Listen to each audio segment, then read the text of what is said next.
So the IRS will soon start requiring facial recognition to log into your account.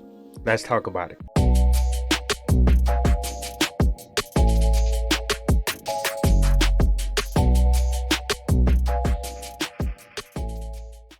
So if you guys are new to the channel, this is something that I try to do a lot. I have a RSS feed where I see a whole bunch of articles that come through, and I like to share things that I find important that are related to Linux or tech in general. And today I saw this article. It just came out today. It basically states that the IRS will start using facial recognition to validate you while logging into your account.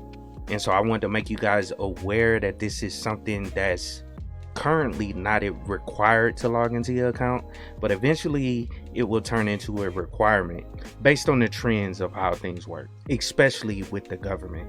So let's hop to the article. All right, cool. So this actually came out today, and you guys may see it tomorrow when I release the video and go through the editing and all that stuff. But this was written by Rachel Metz from CNN Business. This is on CNN.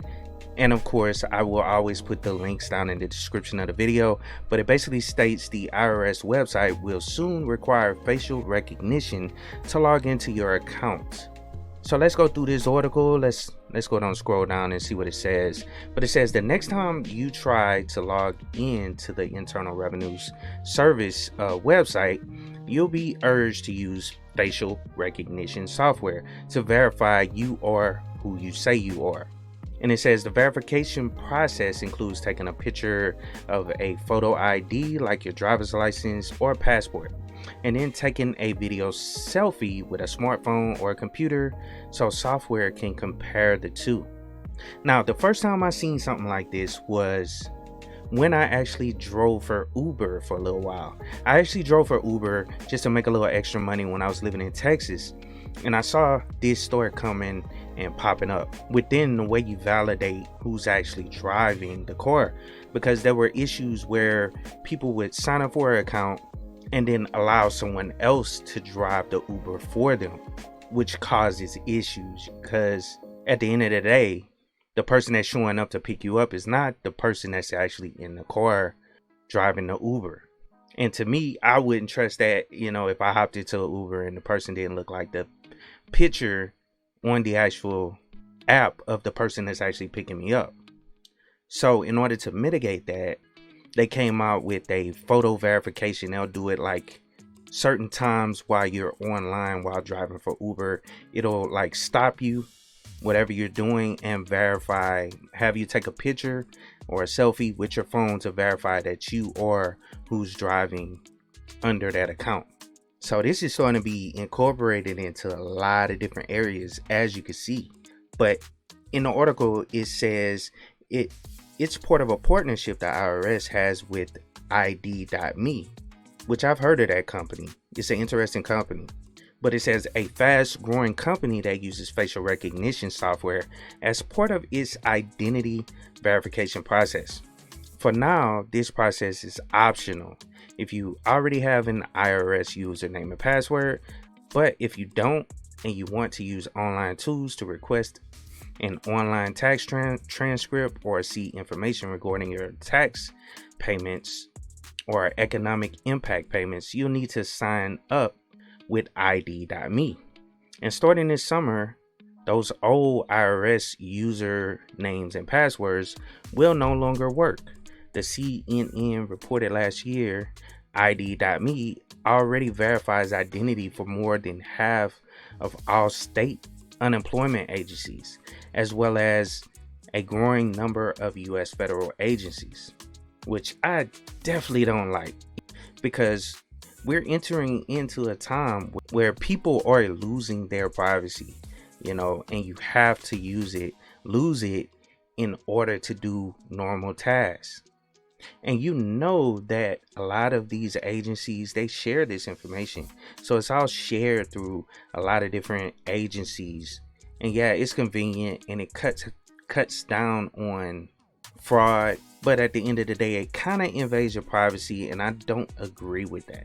But it also states, in addition to the IRS, ID.me works the Department of Veteran Affairs, which is interesting. Also, Social Security Administration and the U.S. Patent and Trademark Office.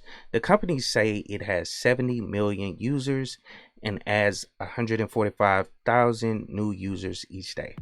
And then right here it says the IRS used ID.me in a more limited capacity last year, verifying people who wanted to opt out or receive advanced child tax credit payments. In November, the IRS announced it was expanding this verification process for all logins, but it is gaining attention and some scrutiny as tax season begins and millions of people visit the agency's site. So yeah, it is interesting that that this was announced around this time. You know what I'm saying? It's tax seasons. Everybody's working on their taxes or about to work on their taxes. And this is going to force a lot of people to create one of these ID.me accounts. And it says right here, I think any plan that inserts a private intermediary into the system for accessing critical information or obtaining benefits from a government agency warrants a lot of scrutiny, said John Davison, Director of Litigations and Senior Counsel at the Electronics Privacy Information Center. And one thing about this, we don't know what they're gonna do with this information once they get it. And I'm talking about like your pictures and what they're gonna actually use it for. You know what I'm saying? And yeah, they say it's just to verify, but I'm sure this stuff is gonna be shared with other agencies. And not that I have anything to hide or anybody that's concerned about their privacy has anything to hide, but we do have rights to our privacy. And then it says in a statement to CNN Business, the IRS pointed out that it's not necessary to have an online account with the IRS at all. The agency says it emphasizes taxpayers can pay or file their taxes without submitting a selfie or other information to third-party identity verification companies. Taxpayers can also, for instance, request a transcript that will come by mail. To help protect the security of taxpayers, the IRS uses an identity verification process for accessing IRS self-help tools, such as checking your account online and get a transcript online, the IRS said in a statement to CNN Business. But we all know that once something like this is implemented, it's going to expand across the board to every aspects of actually dealing with the IRS. So they're going to respond like this to kind of tone down the scrutiny or try to respond to the scrutiny that's being put out there, but eventually it's gonna go across the board. And then right here it says ID.me. This is basically the rise of ID.me.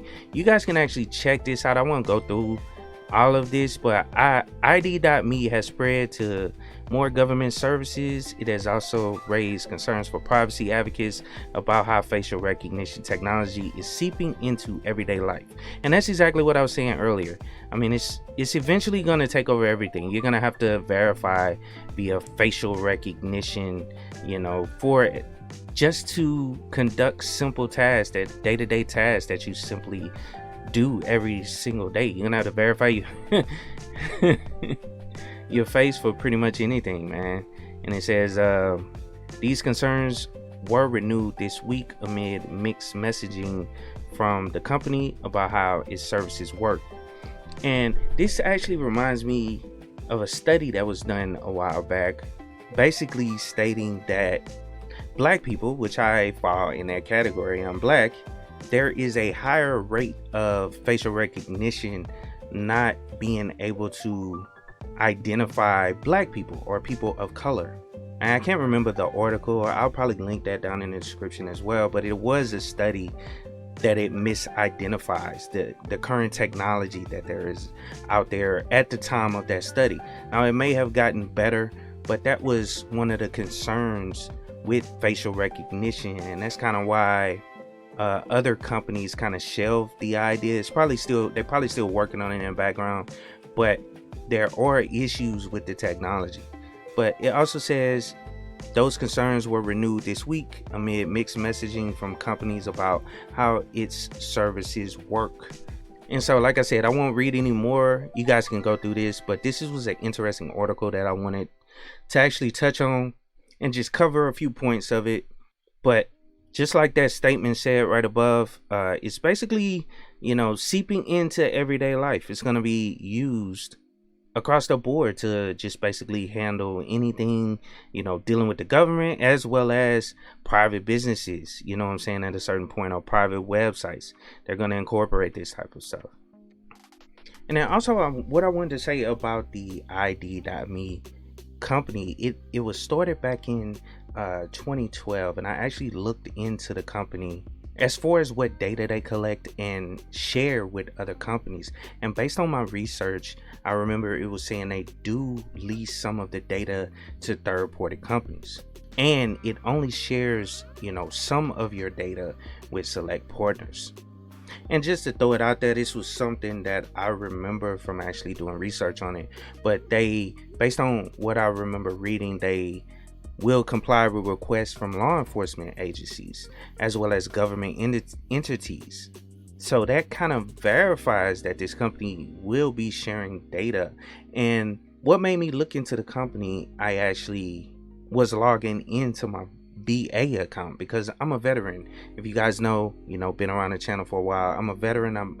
I serve 14 years in the military, in the Army, and I have like a VA account. And I remember seeing ID.me on the VA's website, but they didn't force me to create an account or use that to actually get into my account. But maybe that will change in the future. And just so you guys know, I had to pull up some of my notes from while I was doing research, but I found one other thing. They will keep your data. Like if you delete your ID.me account, the company policy states that they can keep your data up to 7.5 years after you delete the account. So I just wanted to throw those couple things in there so you guys would know about ID.me, at least a little bit more about the company. And you probably want to do like me and do your own research, you know what I'm saying, because these are the types of companies that are coming up, and at the end of the day, it's invading your privacy. And that's pretty much all I can say about that. But I hope you guys enjoyed the video. Please like, share, and subscribe to the channel if you're new here. I try to post up as many videos as I can, randomly around my full-time job. And most of my content is dealing with the Linux operating system. But I appreciate you coming by and checking out the channel.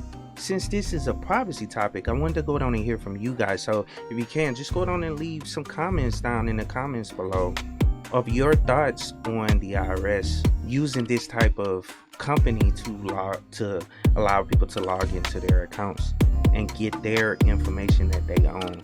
So I hope you guys have a good day, and of course, keep teching.